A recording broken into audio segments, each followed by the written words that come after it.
À propos du vent. Tout d'abord, regardons le processus du vent. Faites attention à l'image.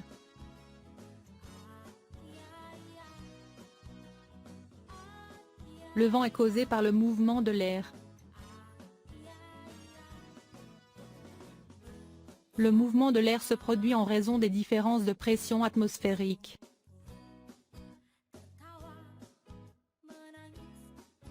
La différence de pression d'air se produit en raison de la différence de chauffage. L'Est est exposé à la chaleur du soleil alors que l'Ouest ne l'est pas. Car ici, le chauffage de l'air s'évapore vers le haut.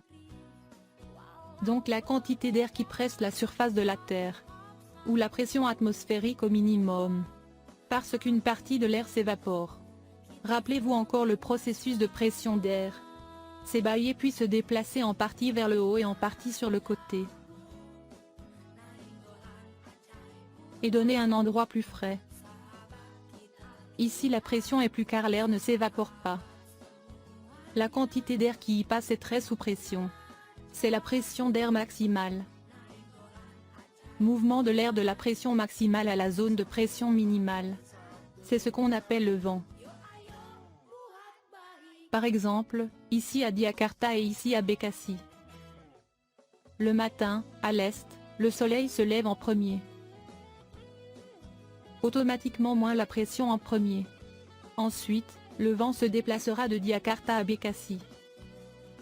Puis dans l'après-midi, le soleil se tourne vers l'ouest. Jakarta voit toujours la chaleur tandis que Bekasi ne voit plus la chaleur du soleil. Vous devez d'abord comprendre le processus du vent.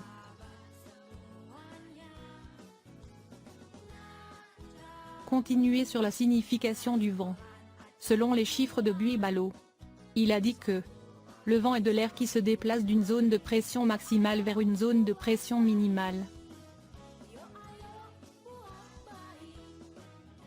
Notez que c'est polaire. Cette région a un climat tropical, chaud. Puis subtropical, à moitié chaud. Puis subpolaire, étant à moitié froid.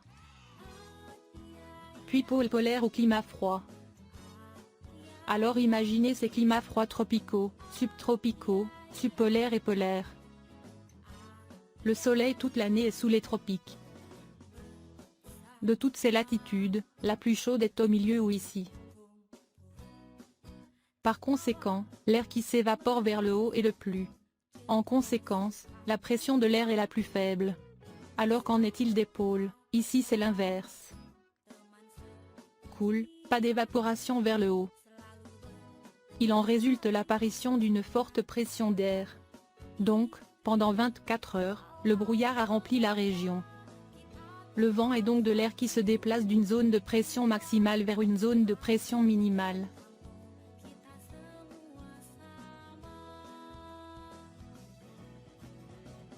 Ensuite, le deuxième point est mentionné.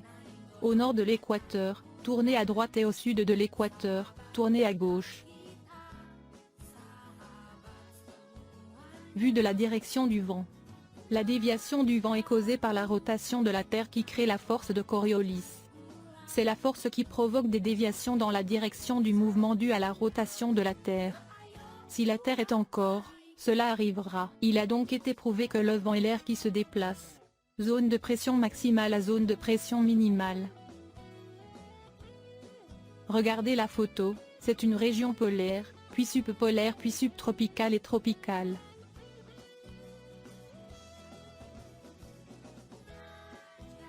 Si nous traduisons, c'est un climat chaud. Il fait à moitié chaud. C'est à moitié froid ou moyen. Et il fait froid. Vous pouvez voir qu'il y a du soleil. Le soleil frappe les tropiques et l'air s'évapore. Parce que l'air s'évapore vers le haut, la quantité d'air ou de pression atmosphérique au-dessus du sol ou de la surface de la Terre diminue. On dit pression minimale. Ensuite, certains montent et d'autres tournent. Certains se sont élevés dans le ciel mais seulement une petite partie. Puis certains tournent car le vent est un gaz qui remplit la zone vide.